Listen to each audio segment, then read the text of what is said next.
Hi there. I'm hoping you can hear me, and I'm hoping that the sound is reaching you. Okay.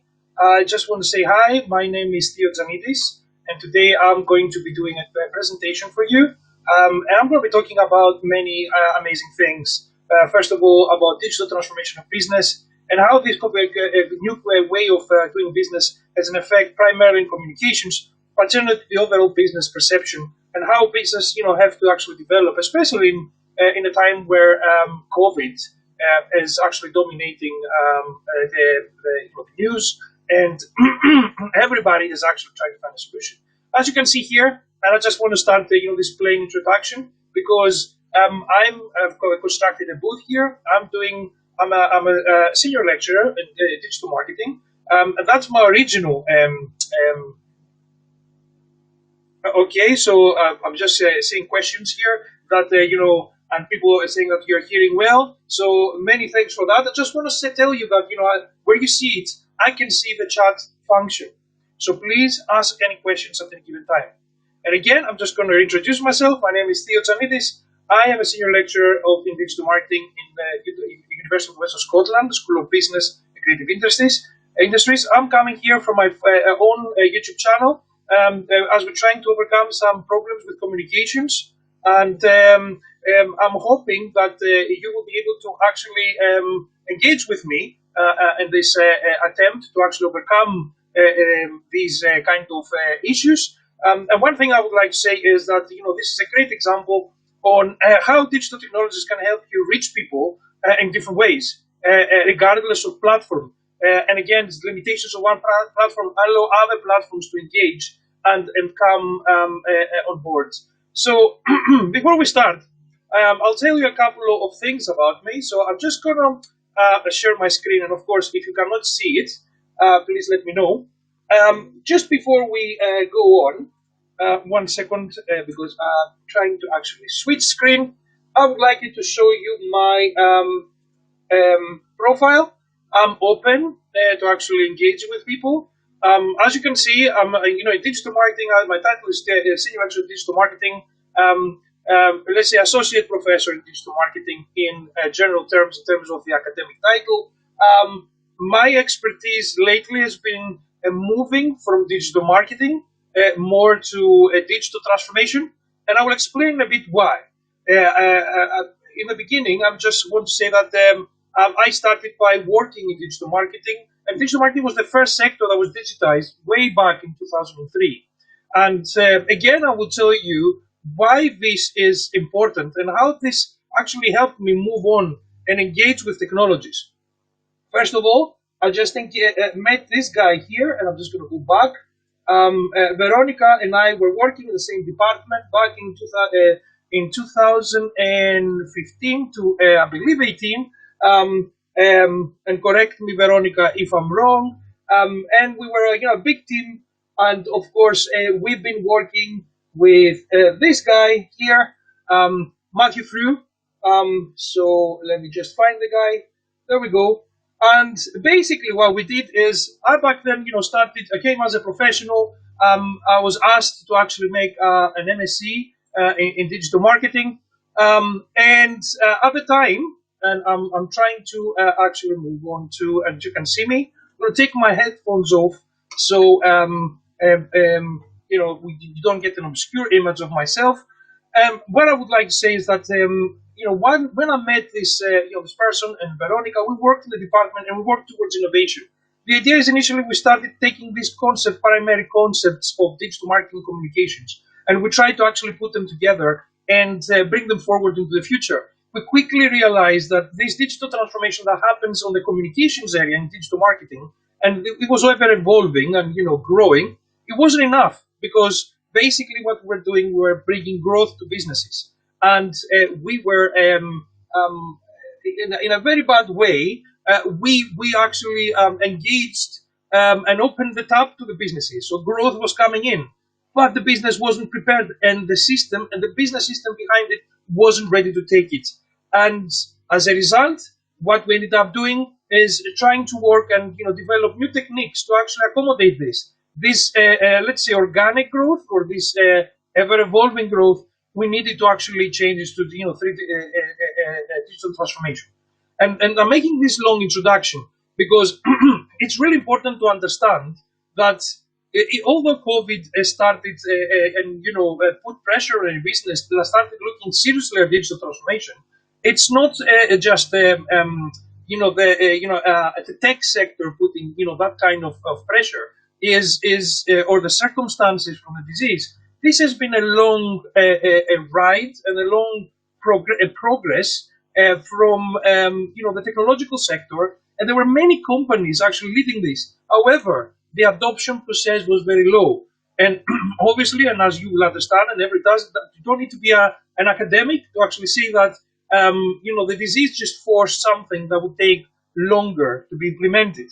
And I found myself as an expert in the field, and I'm actually astonished to actually see how fast perceptions changed within 6 months of a lockdown, let's say. And people started switching because they needed to adapt, they needed to survive. And what you will see here is a presentation that was devised beforehand, but I'm going to adapt it to you as we go and we cover every topic. Um, in the new reality, sorry, I've got a sore throat, so I'm going to try to actually clear my throat and not as often. So basically, one of the things that we're doing with digital transformation is actually connecting communications. We're talking about communications that are organic, that are online, that are how do you say engaging and inviting people to become prosumers, become interactive parts of the production process. And when we have digital marketing talking about prosumerism, and we have notions like beta and alpha testing, which actually becomes more apparent because everybody's using technology nowadays to engage. You find yourself into a situation where you need to connect the processes. So the outside communication part of the organization and the business is no longer the part that is disembodied and gives you a false understanding of what is offered. It's more about the conversational part which connects with the rest of the organism that needs to actually respond to the environmental intelligently. And here what we're talking is about if you want, this metaphor is an evolution. We have from an era that actually we had, I don't know, very very primate forms of life. Let's say in the past, in the 50s, actually monoway, using television, actually broadcasting to people without any kind of communication, to the new era of digital marketing, the new millennium, 2003. And I was fortunate to ride that curve and see that, how do you say, new ways and new platforms, to engage. But of course, this kind of engagement gave this conversational element, which actually allows us to talk about, how do you say, prosumerism, interaction, engagement, and live conversation, and democratizing all brands and kind of companies in their approach. With democracy, sometimes some voices are not, are louder than others, and then of course there is a big debate, and also smaller populations of consumers get a very very strong power and the capacity to interact with the brand and affect the brand. So the idea is that basically in 2003, when and I'll give you a little bit of my experience before I start with the presentation. I believe we have 2 hours, and I'm going to save some Q&A on the end, but please put your questions as they come, because I'm going to make intervals and I'm going to look at the questions. So my experience started as a professional back in 2000, and basically I was a gamer, which actually I decided as when I was a student like you guys to make some money, and I was like, okay, I need to support my living, so how can I do that? How can I do it and have fun? And at that time, it was like creating a web page. Back then, we were using HTML. So I learned on my own using YouTube HTML to actually learn. Whilst I was, learning, HTML, building websites, and I was actually making some money from clients on the side, I was actually seeing people asking me, okay, so you made this, web page. How can we search engine optimize it? Because of course you need to be found. And that was the era when 2000, 2003, when Google started hitting other, Alta Vista at the time, Yahoo, was, hitting all the other big search engines. It was just a new kid on the block back then. We can see it's no longer the case. We're moving on with Google, learning how to do search engine optimization, charging extra for this, of course, as part of a bundle of services. Then we had Facebook in 2005, 2004, 2005, and other social media being launched one after the other, including Twitter, which actually brought a new way of communication. This was more social. And as you will find out, as where everybody goes, and as we have the traditional approach of, humanity, And I'm talking that from marketing from an anthropological perspective.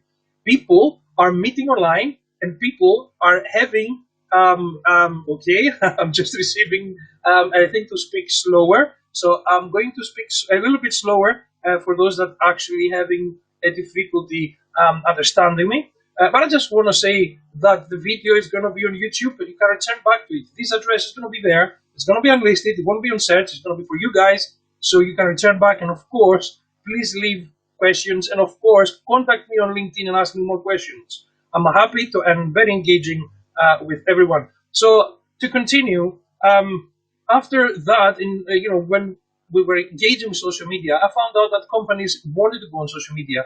Back then, we didn't have any kind of advertising means, and we were unable to actually engage in any kind of advertising online. So one of the issues that I had to overcome back then was the fact that we needed to actually build a company presence. And here in Scotland, this was growing really, really fast. And that was the point where the whole thing changed. It became democratized. You find yourself in a situation where people and companies and brands were engaging with each other. They were actually discussing. And that's when the production process changed. That was the first revolution. And I have a lot of academics and I've got a lot of people in my field in digital marketing still advocating that this is just a side thing and it's a part of marketing. My opinion is it's been grown beyond marketing right now. And I've got like Dr. Matthew Frew, one of my colleagues, talking like digital marketing only explain what it is. And I'm going to start by making a definition. So that's a definition that it's from Research 2014, but I have I adopted myself most of the time when I'm explaining what digital marketing is. Digital marketing is an umbrella term for many things, including search engine optimization, PPC, social media management, and all the other wonderful things. The new things are coming around. But basically, in simple terms, it's not about being techie. It's not about being a in computer science and developing new amazing robots or automated systems. It's all about being an anthropologist and going with a lens and critical lens, using these platforms and then asking fundamental questions that every business would be asking to yourself.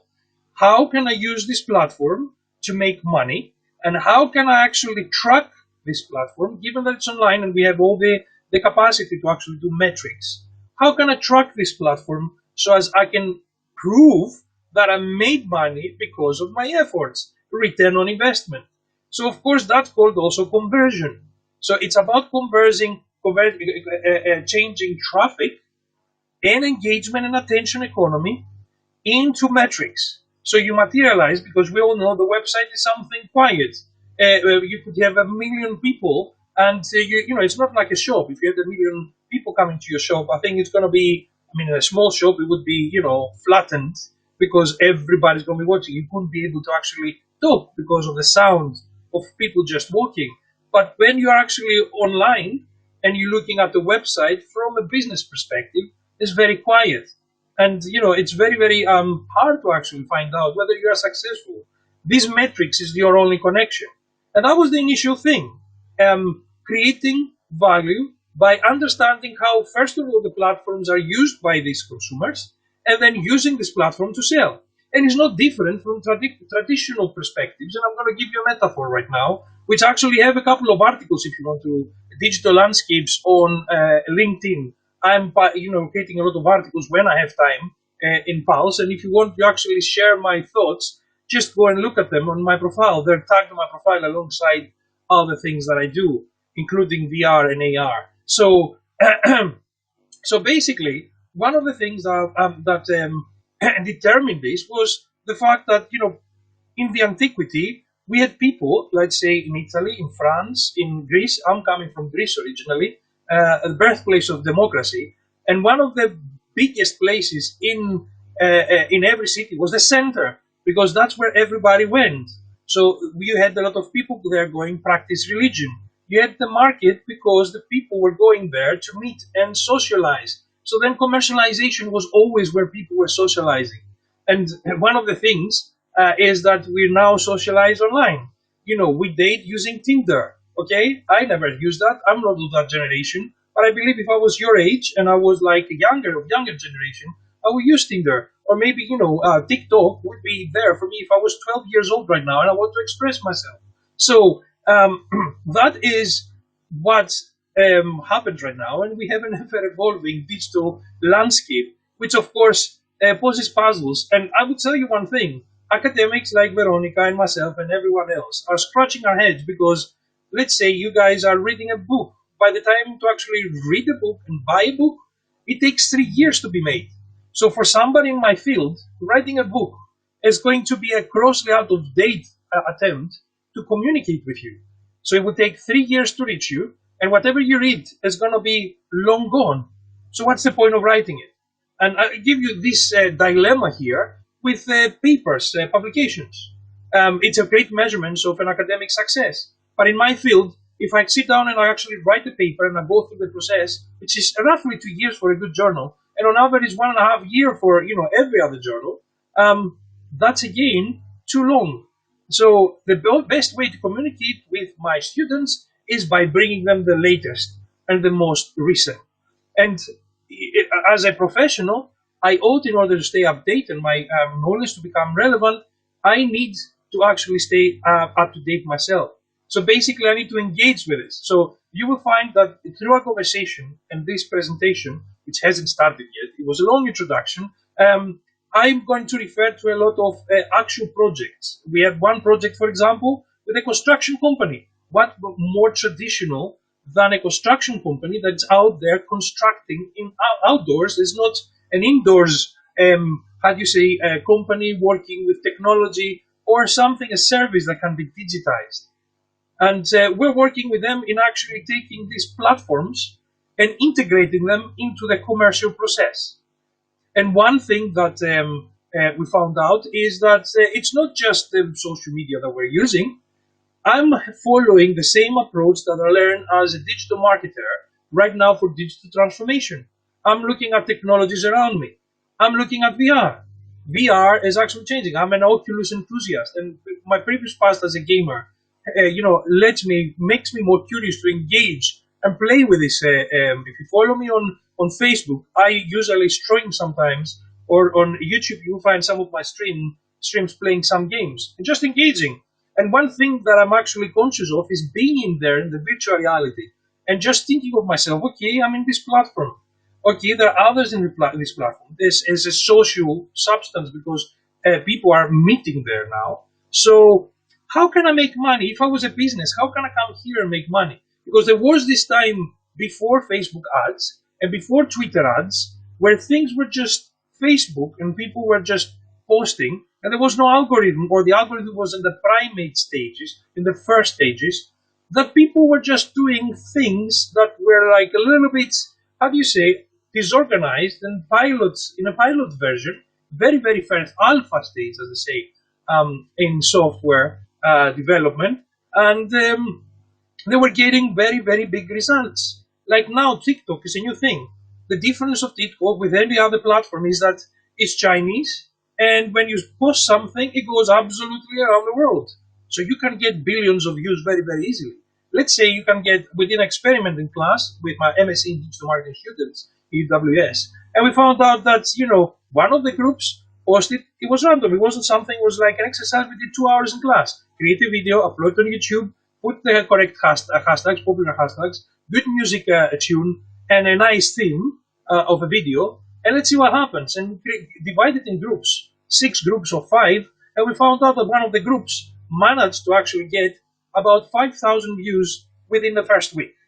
Which, of course, to do that in Facebook organically, you need to work really, really hard. And of course, I'm actually informed that the chat is not working. So I would actually urge you to,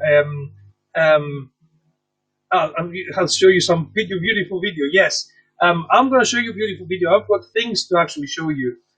But before we continue, I'm closing this because I'm receiving questions and instructions for our wonderful professoressa, as I call her, Professor Veronica Spoto, and of course, please direct the questions through her. So to close this, what I wanted to say, this long introduction, before we start with all this wonderful video and all the notes, which actually I don't want to keep you anymore, is that you work with these platforms, and it doesn't matter which platform it is, whether it's a new technology, when it's AR, VR, or whatever, you need to actually get in this platform and engage with it, just as a user, and then simply reflect, how can I use this, and how can I create metrics? And it's going to be important to the rest of the presentation.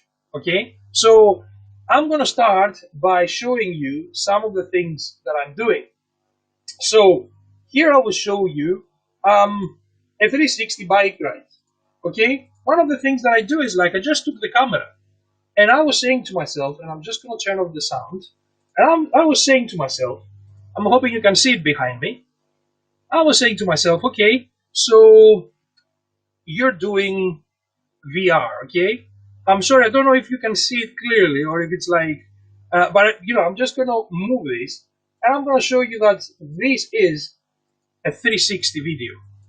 Okay, I'm wearing a helmet, I'm having it branded with my account, and I'm actually moving in space. Now, of course, I don't know if it's going to be great, but my channel is there. It's 5K. Now, you can watch it like that on YouTube by moving the mouse and the screen, or you can watch a headset, go to download the YouTube app, and watch it in virtual reality through a cardboard, just buy a very cheap cardboard. But I wasn't in moving editing, and sorry, it just goes very, very slow, as you can see. But I'm thinking that, on a PC it's going to be much, much better. So here, as you see, I'm just going to pause it. I'm on a bike, and I'm making, right. And the person is sitting, the camera is sitting here. As you can see, I've actually made it disappear by using this branding bit. But one thing I can say is, like, somebody will be on top, sitting on top of your helmet, and will be able to actually walk with you and ride with you through this distance. Now, one would say, okay, why should I do that? Well, imagine if you were saying a bicycle, or you were saying bicycle equipment, or you were a space or a place where people could actually go and ride the bikes, and you have a lab, for example, that's wonderful, with very nice, scenery. So, as you can see, the video is a little bit, laggy, but there is other videos that I did, which I would like to actually show you. This is one concept. For example, I experimented in integrating, for example, in the 360 camera, integrating a drone. And as you can see here, I've got the drone. So basically what I said is, okay, so you're a company, you're a construction company, you've got a drone, and you need to actually work with this drone and use 360 in some way to create a productive process for construction industry. So one of the issues there was that how do you use a drone, first of all? And as you can see, this is me there, very, very serious. And I'm hoping it's going to play. So let's see how it goes. And that puts a lot of strain because I'm streaming in 4K. And this is a 4K video. But as you can see, the camera along with the drone, and you can see these videos in my channel. So for example, you won't have this lag. I've got a 360 video, which is, I integrated it. It's not part of the drone. I actually put it in addition to actually create that experience. This is an experimentation, basically. And I'm thinking, like, how can I use these particular elements, these platforms, these technologies to do something for a KTP that I'm working? And what's a KTP? A knowledge transfer partnership, which actually you work with an academic team, works with a business to do innovation. So basically we're doing digital transformation of construction industry, as I started saying earlier on. And this could be helping for surveying. It would be able to actually take, let's say, a client from a boardroom into the site and actually show them the development of a project, if it's a time lapse, or maybe show them the area and be able to engrave here a plan. So this you see beautiful Scotland. I'll continue the playing. I'm hoping it's going to continue, but it's a little bit static right now. So, but as you see, this video is actually a good representation of how you marry two platforms and two technologies, and you put them together. Then you put them on YouTube because you can take 360 videos, or the other one is Facebook, and you can utilize it and you can communicate it with others. And that's how then these two, three platforms are coming together. Another thing that we did, and I don't know if I can find it available right now because it's been ages ago, as we worked with Dr. Sandro Carnicelli in a basketball team, the Rocks, Glasgow Rocks. I'm a big fan of basketball. I'm a Greek guy, so and I believe it's a European thing now as well as US. But here, what we did is we just made for event students, we made a case study, a business case study, and we walked them through the whole place and actually show them how an event around game, basketball game, gets created. Again, this video is on my channel, and as you can see, because of the size and the very high resolution, most of these videos are 5K in resolution. It puts a strain to my PC. But again, you can actually work and go back to my channel. Please subscribe and, and to keep up to with updates. And I'm showing you here, I mean, like I've got loads of videos, but I'm trying to find very good examples. Another one is, again, with this company, doing a demonstration. That's West Coast Group. That's our KTP. And basically here you see one of the products that they created, which is patented. And we created a demonstration in space. So this is a 360 demonstration, okay? Which we use in how do you say, a real business. And this access bracket system is all about, you know, how you can actually service a very high, we find these fences in militaries and prisons, usually having electric current, how you can actually do it. And they use a technology, a patent, as you can see, to use it to breach and repair the fence. I'll try to see. So here we've got a 360 video when I'm in VR, and this is a first-person perspective. This is not as demanding as you can see. That was me talking to Facebook, but this was Facebook Spaces, and I was showing them that there was a crash. So let me find something else. Let me see, because I've got so many videos to show you. Let me just find. Okay, so here when I was doing a lecture in virtual reality, so I was inviting my students to actually come in virtual reality. We're using Facebook Spaces, and we actually used the platform to actually do a lecture. So they were there like avatars, and I was there like a lecture with avatar around the table, and we were doing this lecture there. And I was able to pull videos, and you can see these are 360 videos inside VR, and I'm actually showcasing them to the students while the whole thing is live. So imagine if you can transport somebody somewhere. You can see the other videos that I have. So here we're going underwater, and you can see there that, you know, imagine like being a student, being in virtual reality. Imagine being a customer, being immersed into something, okay, and immersed in the bottom of the sea. So again, I would like to say that as you can see, I move forward back there. I was showing them another project that I did with virtual reality with an art gallery, creating an art, how do you say, an artifact, a digital artifact that was used in order to communicate with clients and you know, with the business. So this is like work that we did in the last 5 years, and I'm actually now going back. I'm very impressed looking at it, and I'm sorry, but you know, me and Matt, Dr. Matthew Flew, and Veronica at some point when she was with us, as part of the team, we're working on these things. And you know, sometimes you are actually doing these projects, and you need to get towards the deadline. But now I'm reflecting back, and I'm looking at all these things, and I'm really proud of what we achieved. And as you see here, there's many things. I used it, and here is my son, for example. This is us having that was like 2007. So I was making 2007. I think so. 2007. That's a very old video. So here, what we have is me and my son going out in a very cold day in Scotland.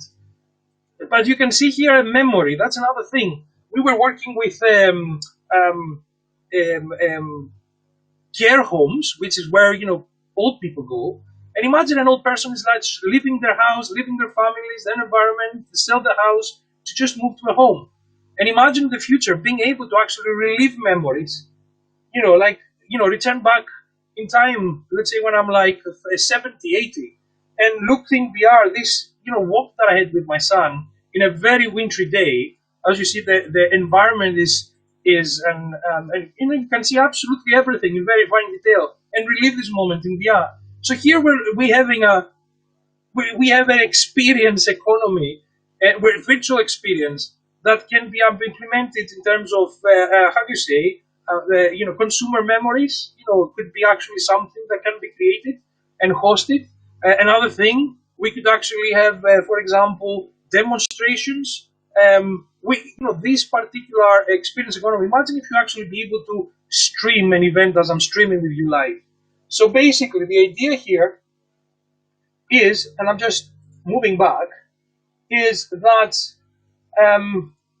we work with a lot of videos, but we work with a lot of applications. And as you see, I mean, it's the same thing as playing with, how do you say, and I'm showing you here, me playing Alex. I don't know if you know the game. Just being there and playing with the game. I'm hoping it's going to load, by the way. So this is me streaming the game when it came out. This is something that it's, how do you say, it puts you in position, you test the platform as a user, you enjoy the platform, you see the reality of the experiences, and then you say as a marketer, as a businessman, how can I capitalize on this? And that is all about digital transformation. Transformation is about understanding the platforms, understanding how they work, and how you can make them productive and fit them in a business process. Now, with that in mind, and showing you a lot of VR, I'm just going to jump back to, and I'm sorry, Professor Esa, we're going to go back to the boring presentation. I'm telling you, it's not boring. So, I just want to say that this is something that I created for my class, and I'm going to be giving you the notes. I'm going to be passing the notes to this link so you can actually go and revisit it yourself. There's going to be other videos in here, but the question is, what's the future of automation and technology in business, and why we're actually moving towards that? And you know what? As I said, this is not part of COVID, a direct effect. It was there before, but it was accelerated. So it's a process managing information, data, and process to reduce cost, reduce resources, and investment. Business process automation (BPA) increases productivity, and by automatically by automating key business processes through computing technology. So basically, you just experience the new platform, you know your business process, and you're trying to bring them together into a productive result. And that is all that is. It's not something, and it's a thing of evolution, because right now we find a lot of people resisting it. There is a lot of criticism. If I was in class with you, I would love to actually have a conversation with you about AI and, should robots have rights, and concepts like that, and put you into a position to say, is it a good automation? Because people are scared of technology. There is the effect of neophobia, okay? There is a lot of new things that we find it very, very stressful.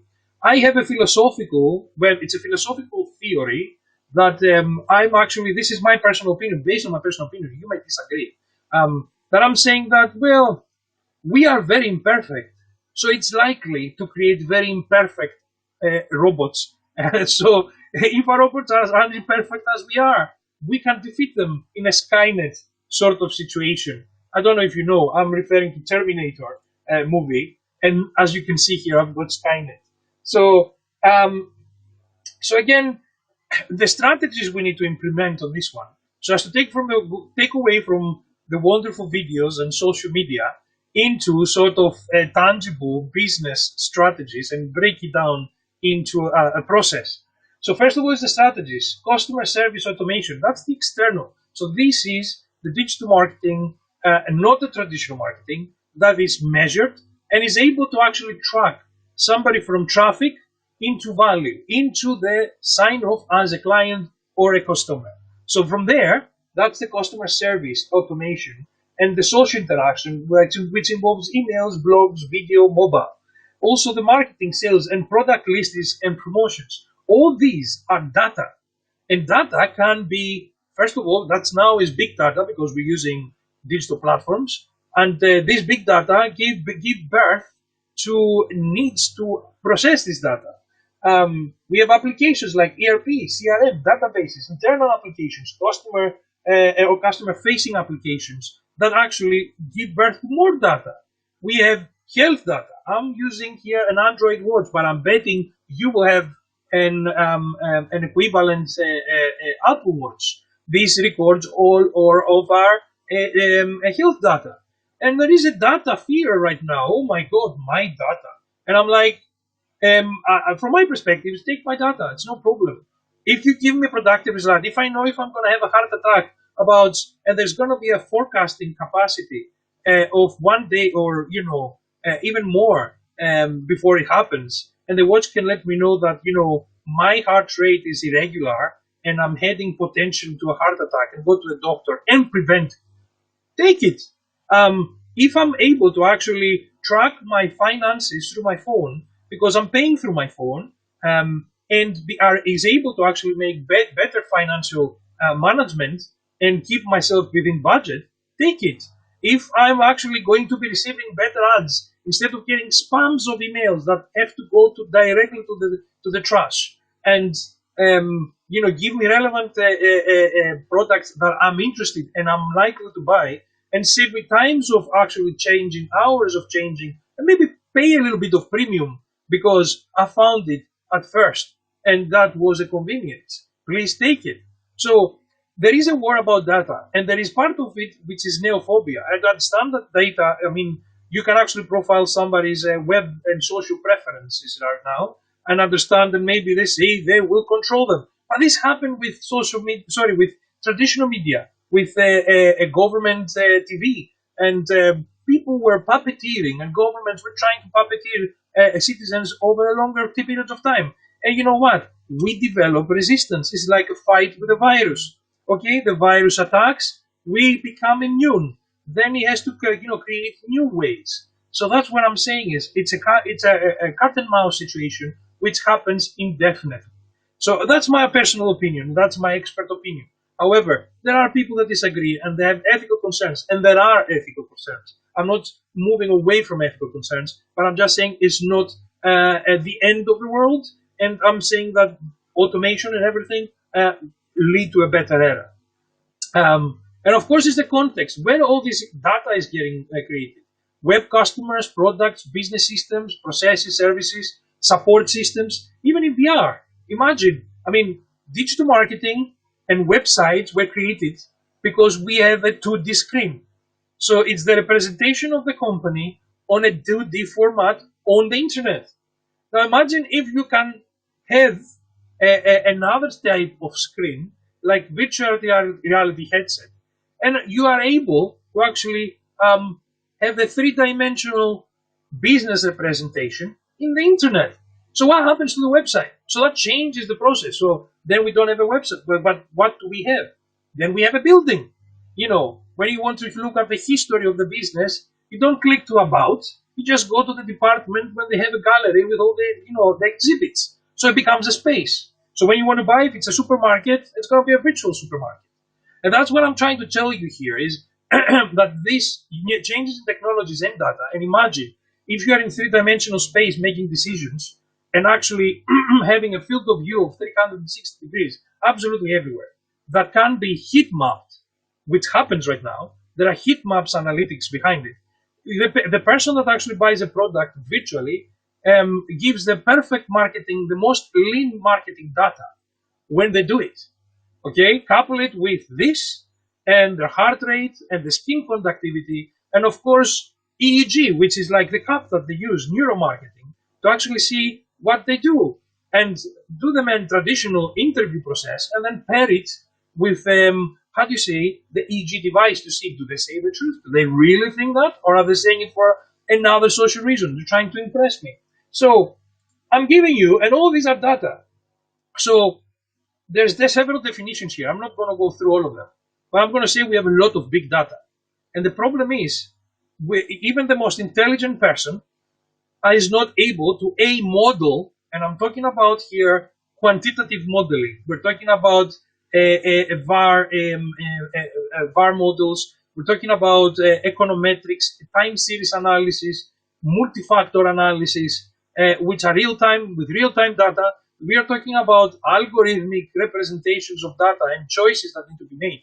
That is impossible to be modeled by a person and modified in real time as the data occur.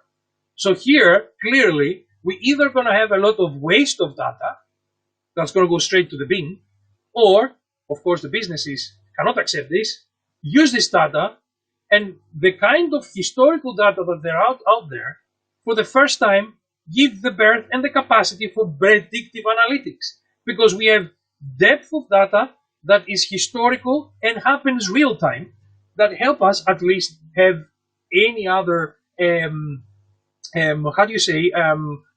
capacity to integrate it and be able to predict the future. So here, please excuse me, I'm not some sort of charlatan, and I see there is a question, I'm going to be answering it soon. I'm not a charlatan that actually says that I can tell the future. I'm telling you, based on the data that we have, if we have some form of intelligence to project, to actually process this data, AI, artificial intelligence, that's how it came around.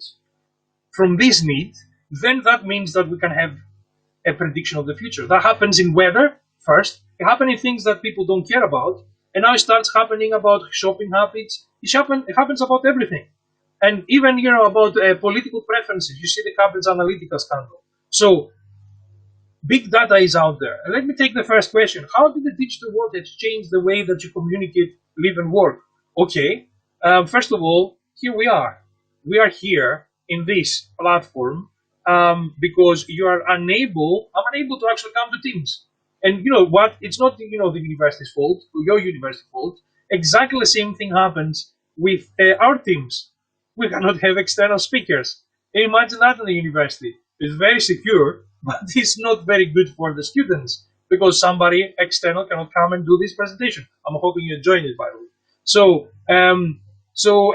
that's one way that changed the way that I live and work. But actually, it didn't change it a lot. It made it more productive. I'm actually assisted by Google Assistant. I'm using Google Assistant and integrated in a G Suite environment that enables me to work with my colleagues. And I'm actually having the assistant, talking to the assistant, doing tasks for me. I love it. I can actually start music and open up a Google Sheet that actually, and a Google Meet at the same time, that I'm going to talk with somebody around the world. So basically, space and time gets minimized. But there is an issue. For example, I find myself through engagement in consultancy that big, massive businesses like, I don't know, Siemens and a family company .ltd or SA, okay, are actually becoming very equal. Because on one side, the company has a lot of assets, has a lot of buildings, has a lot of tangible material that are very costly, very rigid, and very hard to come around. And of course, there's a lot of people that is very hard to convince to make a change. And then we have a very small LTD family business that starts from scratch, and he has 10, 20 people, and he says, you know what, guys, let's go, let's make this revolution. We're going digital. We're going to do digital transformation. That's the company I'm working with, construction industry. The company grew we started in June last year, the project, and the forecast was for roughly 6 billion by the end of 5 years. The company started with 1 million. In 1 year, they jumped to 3 million just before. Okay, so it's 2 million growth and a third of the growth forecast just by using technology and becoming more efficient. And now, one thing that I can say is, and I'm going to go slower. I'm sorry, guys, but I'm excited to actually be speaking to you, and that's why I'm going faster, because I find that accelerating that we found a way to communicate. So anyways, to continue, the growth forecast, so we have on one side 1 million turnover, and then we have a year after 3 million turnover, just before COVID. That was very impressive. just by implementing and bringing all the business processes into the cloud using G Suite or using MS 365. I hate Microsoft and I hate Apple, so I'm working with Google because I like it. It's a more open and more hip, so and more creative. So, but you can use other cloud systems. So by just putting in the system and automating the process, then the company just gain 2 more million the turnover. It's amazing. But this change, it would take longer for a university like UWS to do, for example, because he has to ask absolutely everyone. And usually there's a war of words. And exactly happens to the big, the same thing happens to the bigger company. So that's why I'm saying it's important to actually understand and actually work with change. And another thing that I would like to say is that, and let me move forward, is that these analytics that we have, because we talked about data, okay? Because that's the first step. You need to digitize business. And one of the first benefits is data that comes out of the process. We are now in the position to write papers about data. And actually, what we find with our team is that it's harder to write publications because we are taking our focus from the amazing things that we can do with a business. But in the meantime, we're losing data. But the good thing is that we have now AI in place that can model this data in real time. So basically, whenever we send back, we can actually analyze them. We can ask our Google Assistant, if you want, as I said earlier on, please start my playlist, classical music on Spotify, and also please inform me what's going on with X, Y company's finances, etc., etc. Give me an aggregate update report without even won't go through Excel and actually make any production process for the data. So analytics is the understanding of existing retrospective data with the goal of understanding trends via comparison. Developing analytics is the first step towards deriving predictive analytics. And predictive analytics are more sophisticated analytics that forward-thinking in nature. They are used for gaining insights from mathematical and financial modeling by enhancing understanding, interpretation, and judgment for the purpose of good decision making. And one thing for the academia here, most brilliant minds in modelers, in quantitative analysis, the academics that work in quantitative analysis right now around the world, and especially in business, are going to be challenged by machines because machines are more accurate and better modelers of data. So again, it's going to be very hard now to compete with this. And I believe we will find that some of the academics that create new models are going to become an extinct species because machines will be able to do that better. So yes, returning back to the question, how the digital world has changed the way you communicate and work, live and work? It changed it a lot. People are going to be losing their jobs because machines are having a great effect in this. And that's what I'm saying is that the usual questions that we get. I can see questions now. Okay, what software? That's a charity. What software do you use for this? I'm using the Stream. I hope you like it. And what type of camera? You like my camera? It's a Logitech 4K. I will tell you 1 second. I'm just going to look at my settings. I know this is irrelevant. Thanks, Veronica, for indicating. But I'm going to be actually leaving a response here after the video finishes, if that's okay. But I want to continue with my analysis. So basically, one thing that happens with data is that it creates and the AI that comes. And I'm going to move to the next slide because we're moving on to the different attributes. It creates a new way of communicating and interacting, and of course, in creating trends and understanding trends, and be able to work with data. So basically, it gives you a way to actually predict the future. Okay,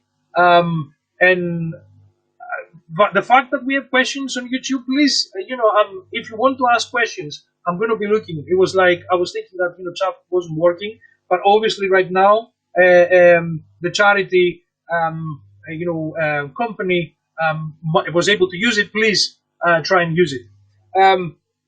So basically here what we have is the attributes, and you can see here in the table the analytics and the predictive analytics. So here, for example, we have purpose, understand the past, observe trends, catalysts for discussion, historical, current, lagging indicators, and on the other side, we have gain insight, make decision, take action, future orientated, leading indicators. And that's what I'm saying is, from what you have there is the same thing. We had that in digital marketing for the past 6, 7 years. We had Google Analytics.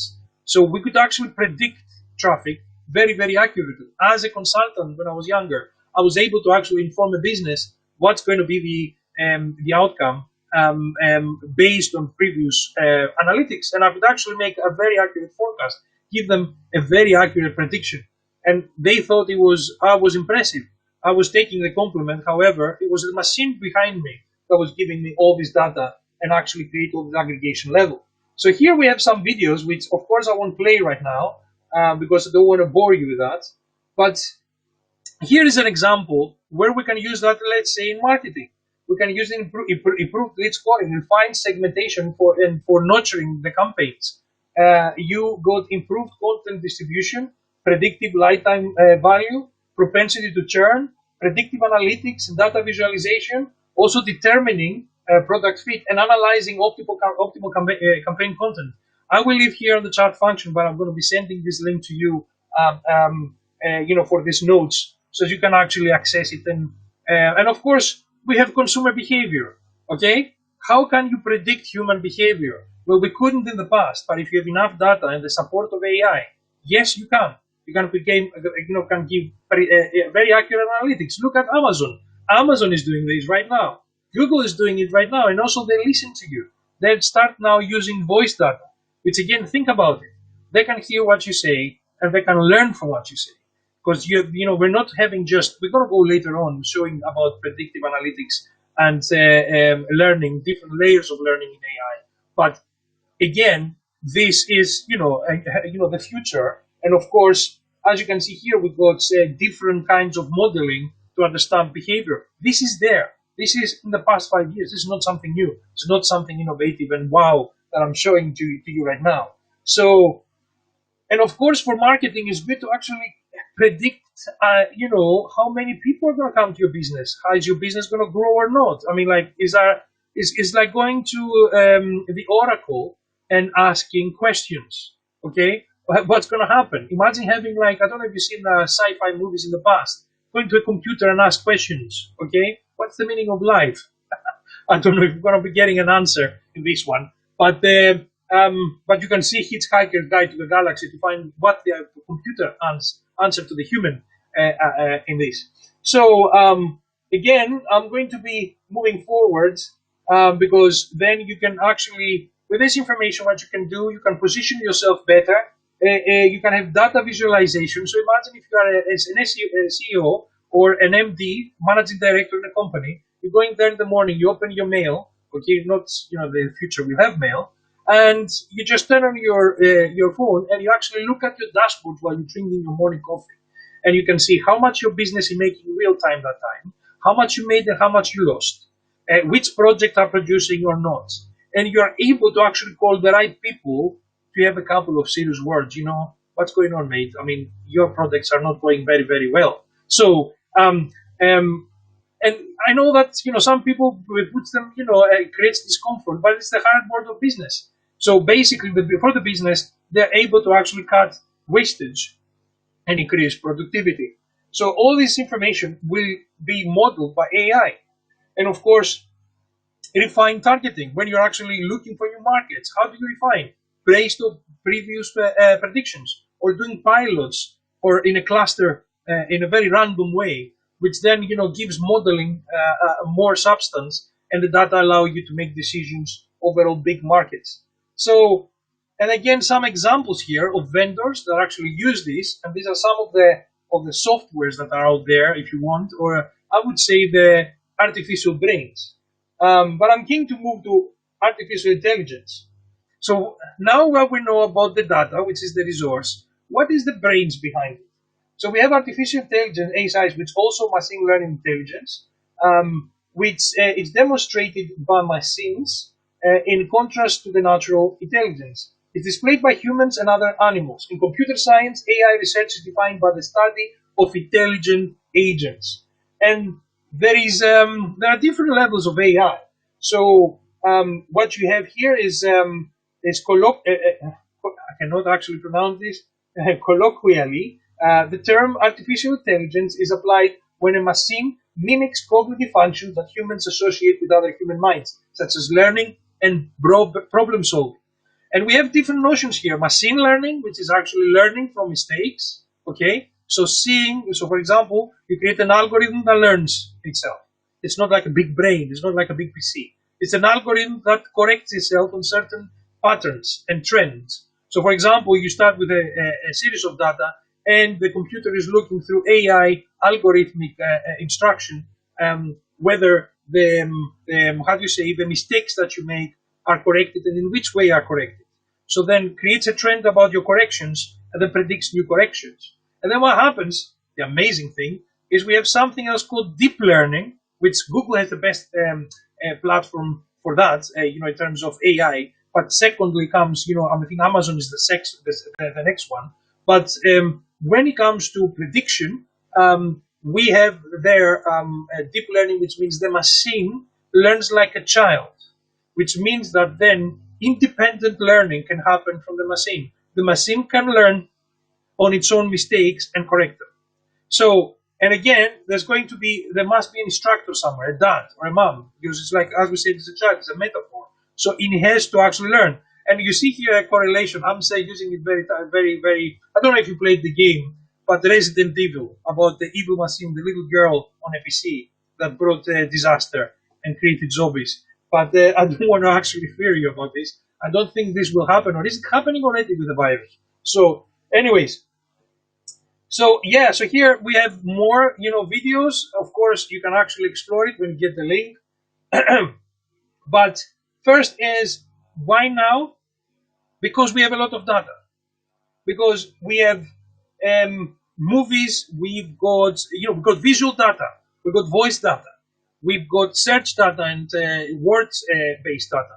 So we have numeric data, alphanumeric data.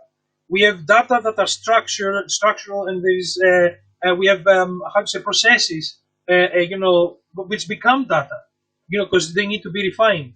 So everything around us, the whole world is data. And a very good example is, do you use that data for teaching? Yes, that's a very nice question. I use this data because I'm using G Suite. We have AI function in the background, and we have a lot of analytics. Unfortunately, my students, when I go in class, I know exactly who's watching, how many times my videos, because we're using flipped classroom, everything is online. So, and then we go to workshops. So actually, we leave the learning for before. That's why it's flipped. Instead of doing 2 hours of a boring lecture, I would hate, and I hate what I'm doing right now. I would rather be in a room with you and having an interactive conversation, even online. However, this is a very didactic mode, and I believe this is very out of date. So basically what we do is that we give them all the material, lectures, and we call them deep learning as well, because each session per week is huge. And it's up to them how much they're going to learn. But there is data on the background about what they do. Okay?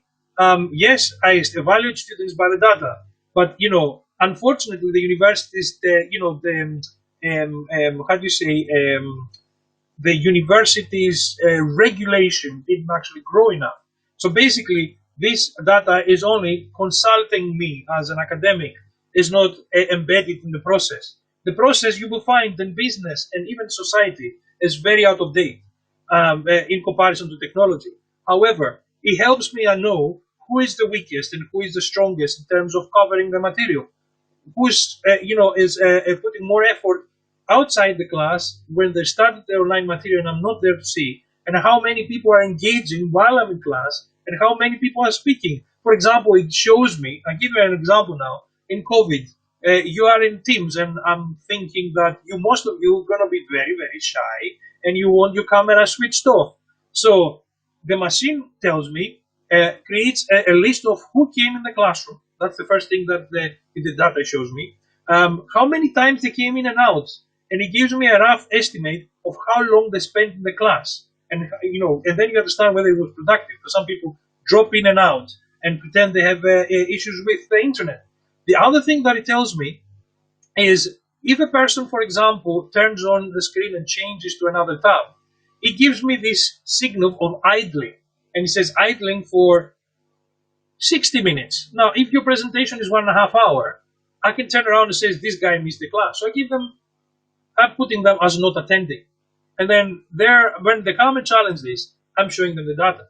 But also, it shows me who's submitting assessments, who's engaging on Google Classroom, which is the Facebook of, we use Google Classroom. And it shows me who's interacting, gives me statistics. And in the end, then the student comes and says, Theo, I don't like your module. I was like, okay, let's open up the Google Classroom. And I'm going on the metrics. I was like, you know what? You did nothing here. You didn't do any assessment. So actually, you did nothing. How you don't like my module? Okay. So what kind of data are the most important to create business for you? Okay. Well, it depends on what you do. Let's say I'll give an example of the work company we work for, which is the construction company. The data that's important for them is projects. Okay. How lean is the project? How is evolving? And which projects are going faster and better? Which customers are giving you more? So, for example, especially if you work in a B2B, you will have people that actually create more value than you. These customers has to be given better opportunities and better prices. The other customers that are coming and going could be a potential for easier gaining or incentivized to get better or more engaged like the other ones. So this is at first the first data in my head as a marketer, because I'm a marketer. But of course, working with business process is how a project, knowing an average process time for a project to go from creation, sign off to delivery, and then that's per service bundle or per project. How do you say that you're actually providing by labeling it and knowing all the averages, then to a new manager starting says, roughly this should take you this much, and saying with a degree in accuracy without putting, how do you say, something tough and creating a situation for a manager. So the idea is what kind of things you want to achieve, and then this determines the data. And of course, looking at over there, sorry, the camera doesn't take it. Looking at the AI, of course, the algorithm will determine what type of data.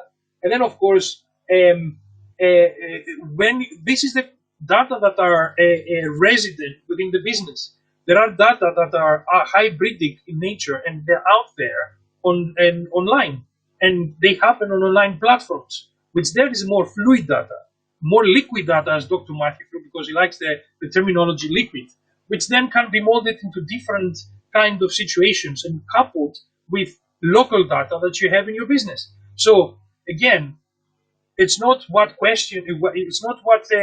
answers you're looking for, is what questions you want to be asking.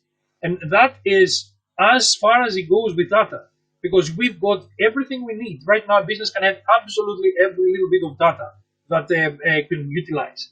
But enough on the data. Let's go to the intelligence. Okay, we have Citadel interview, which is very, very interesting to actually watch. And it shows you how the machine is actually helping developing new ways on modeling data and developing new approaches for a large organization. Applications. So here we have a huge list: gameplay, speech recognition, and you can see it starts in the 90s. Okay, so this is not something new. Understanding of natural language. I mean, I'm Greek. I've been in Scotland for 20 years. Sometimes when we talk and I don't know, try Google Docs and trying the voice recognition to actually type. In the beginning might be bad, because I don't know, you guys might be from another country. I mean, like Italians, and assuming French, etc., etc. Could be international students. But when you speak in English, it's really hard to actually get your accent, as you cannot recognize it. So the more you speak to it, it learns, and the better it becomes as you correct it. What are the benefits and negative aspects of the digital transformation? Okay, okay. So you guys say, oh, this guy is very rosy with. So far, I must tell you, I have not personally seen negative effects that a machine creates for data. I'm making a distinction here. Okay, so there is not what the humans do. Okay, Sorry, it's not taking what the machine does, it's the humans do. Usually, the evil is done by men and people. Okay, so again, this is a great tool, but with Marvel. Okay, with great power comes responsibility. So my thing is, it's about the ethical procedures and how you can prevent these tools not to be used by an evil person to do evil things. And I'm going to put it like that. I mean, you don't expect a very, very complicated answer. The same goes with social media. Everybody talks about kids, about depression, about XYZ, about having an issue, screen time. Well, it depends on how you are educating the children. How do you educating people to? They're talking about troll and trolling, which is a behavior. So basically, these are people hiding behind anonymity and attacking other people and making them feel uncomfortable. That's a societal problem, and it needs to actually be addressed by learning for humans, not for machines. So for the time being, I don't see anything negative in terms of digital transformation. I see positives and better ways, and jobs will be lost, but new jobs will arrive. The same thing has happened with in the first industrial revolution with the farmers. They dropped the horses and they dropped the workers, but they got machines. But they needed operators for the machines and people that repair these machines or people that make these machines. So as I said, it's going to be just an evolution process. And some people will drop from it and some people will rise to the occasion and upgrade themselves. But other than that, I don't see any other issue. What I see an issue is like tools in the hands of those that shouldn't have these tools. And I believe our politicians and government are there to do it. The platforms won't need to regulate themselves. Government needs to regulate these platforms. And of course, their users. So, and I can say here that I've got 10 minutes left. Am I right? Veronica, keep me right. She told me 10 left, and I'm thinking, I hope I didn't lose the class. And everybody left, and I have 10 because I can see here 37 people are watching. So, so here we have more on applications of AI, and I'm just going to move forward because here what we have is the major components. That's what I wanted to show you. Artificial intelligence, machine learning, which is actually learning, but this is automated learning. This is not self-learning, self-inflicted learning, self-decided learning. So here where we have the intelligence and the intellect is deep learning, okay, which happens in the center, which is all about the machine being able to correct itself and learn about it. So here's a definition, and because I'm assuming that the time is getting short. Why deep learning? Deep learning architectures as a deep neural network, deep leaf network, and recurrent neural networks have been applied to fields including computer vision, speech recognition, natural language processing, audio recognition, social network filtering, which you can see here the areas, machine translation, bioinformatics. So it's used also for DNA studies and genetic studies, and drug design, where they have produced results comparable to, in some cases, superior to human experts. Why? Because machines are better modelers, and especially when they can learn themselves. And I want to highlight something positive here, because, okay, people say you could have Skynet and, Terminators will come and kill us all because they're going to be more intelligent than us. But I would say here that, the positive side of things, here with, most of the vaccines, we don't have only big brains humans with white coats working in laboratories tirelessly for COVID-19. Artificial intelligence does most of the work. They are actually asking the right questions. So basically, we've got deep learning there, trying to find best ways to create and best combinations in terms of creating a best vaccine for COVID-19. So it's not all bad. However, people like to actually fear of the new. Okay, same thing happened with cinema in the past. In 1930s, 20s in Greece, villagers and priests were out, with burning torches, saying that the cinema was the work of Satan because these were moving images. The same way we're saying that, well, we're creating a distraction for ourselves. It's fear of the new. It can't be managed. However, there are dangers. Okay. And of course, commercial activity. We've got Facebook, AI Lab. We have Google's DeepMind. Okay, so look at it online. We've got Google Translate. It uses long short-term memory to translate between more than 100 languages at the same time. That's a single server, okay? So server, like big array of machines. So in 2015, Blippard demonstrated the mobile augmented reality application that uses deep learning to recognize objects in real time. So that most probably is useful for airports and transport places, especially when you can connect it with temperature, but also for terrorist activity, recognizing people. But also it's been used into big dashboards, outdoor dashboards, not dashboards, LCD screens that shows advertising in Times Square, for example, for mood recognition. And then it changes the advertising according to the mood, happy, etc., by recognizing all the faces with wide field cameras that come through a square. Amazing, right? So, and of course, Microsoft. I leave it out. Another example is I've been working with AdWords, or now it's called Google Ads, and basically what it does there, it gives you the opportunity. And I'm sorry, I just saw a question. Would you define AI an incremental for radical innovation? Yes, I am 100% sure that AI has got. I mean, I'm using Google Assistant many times. I'm asking it questions. I'm using it in Google Home. I'm using it in my work because I integrate it in G Suite.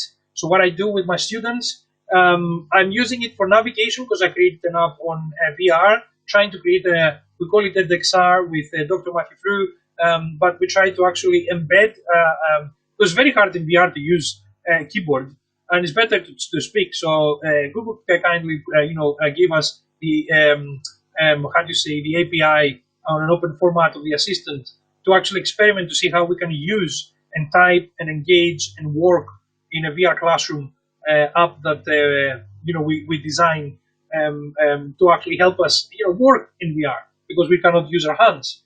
Which software did you use to do this presentation? Okay, Theo Picolet. So that is Restream.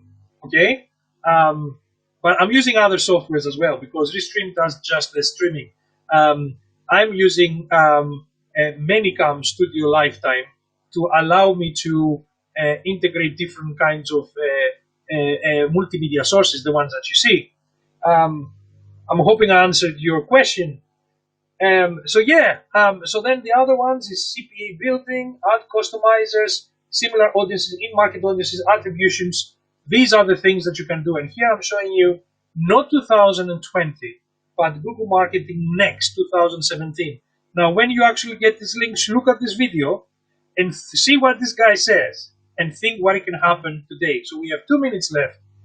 I'm going to take more questions. I'm going to leave it here. I've got things here like AR and VR. And let me just go out and I won't play this video. And I'm having how artificial intelligence and technology, natural versus artificial. I've got other things here. So please, go through it if you find this interesting. So any more questions, as we have 2 minutes and your Professor Esa is very strict. I don't want to actually break the time limit. So I'm looking forward for any remaining questions. I'm going to make a pause here to see if there's any questions coming my way. Okay. Can you give me some feedback there? Did you like this session? Okay. And if you want more, there's more topics that we could actually talk about. I would appreciate if you can give me some feedback. And of course, if you want to follow me on social media, including YouTube, I don't have a lot of following on YouTube. I'm not a YouTuber. I don't have the time to do that because I'm working on many projects. But if you are actually subscribed, from time to time, you will see things popping out. Okay? Okay, for 360 and VR videos, I'm using Adobe Premiere Pro, but there are other ones that do the job. I'm using also Oculus as a platform. In a recent conversation that I had with Veronica in a small forum, will we have the link to replay the video, please? Yes, of course. The video is going to be there, and I think the link is going to be the same, the one that Veronica shared. So you should be there, and you should be able to actually see this. after that, when it's finished in YouTube, in my channel. And as I said, subscribe please, because sometimes I put things up. And also follow me on all social media. I'm on LinkedIn, Facebook, whatever you want. Just add me up and let's have a conversation. One thing that I would like to say is I was talking to Veronica, and one of the things that I'm advising everyone is, if you want to understand more, as I said earlier in the beginning of my presentation, it's important to enter and understand the platform.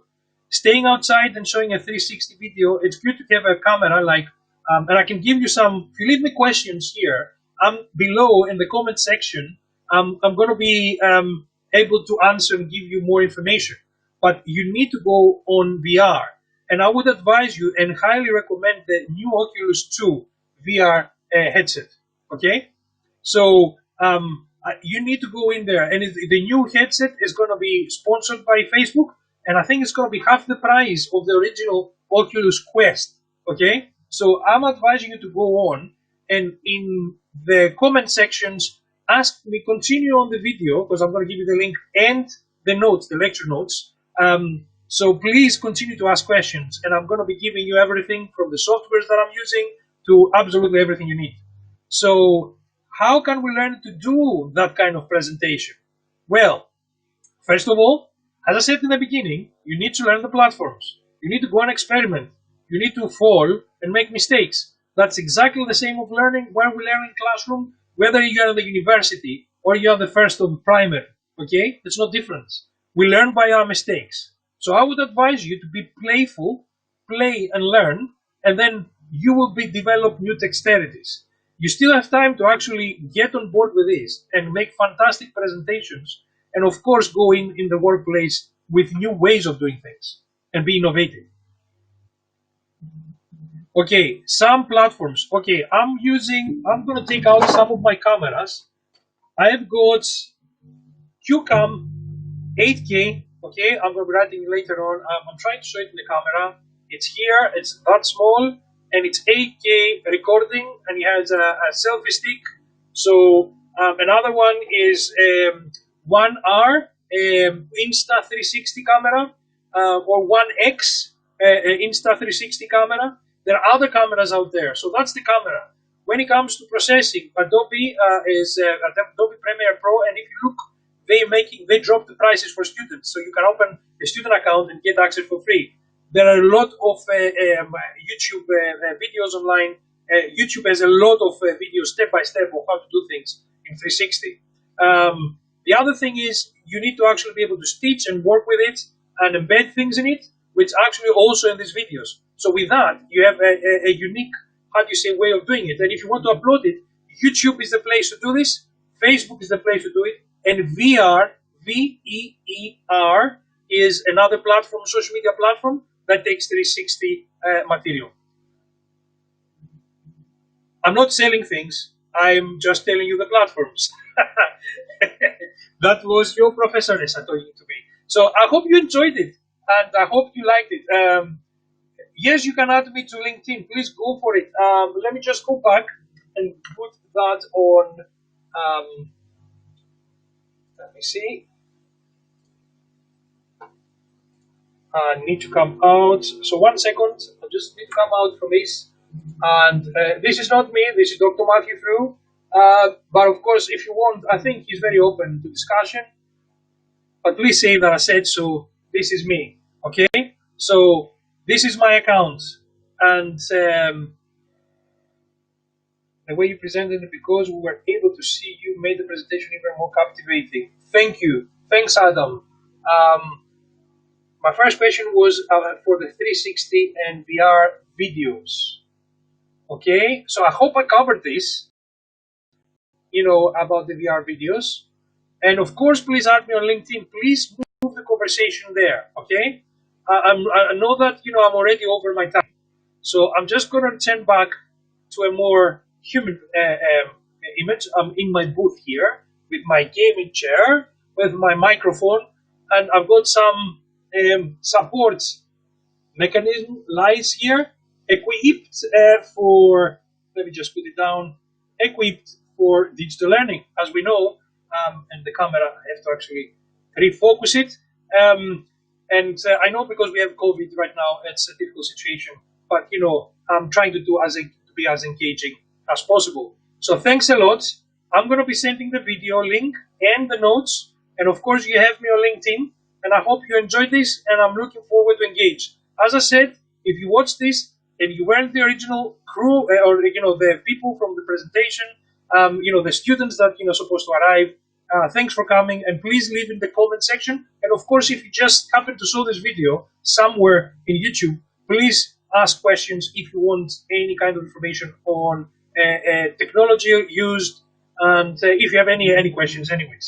Okay, so that's it for now. I'm gonna stop this session, and I'm hoping that you enjoyed it. Thank you.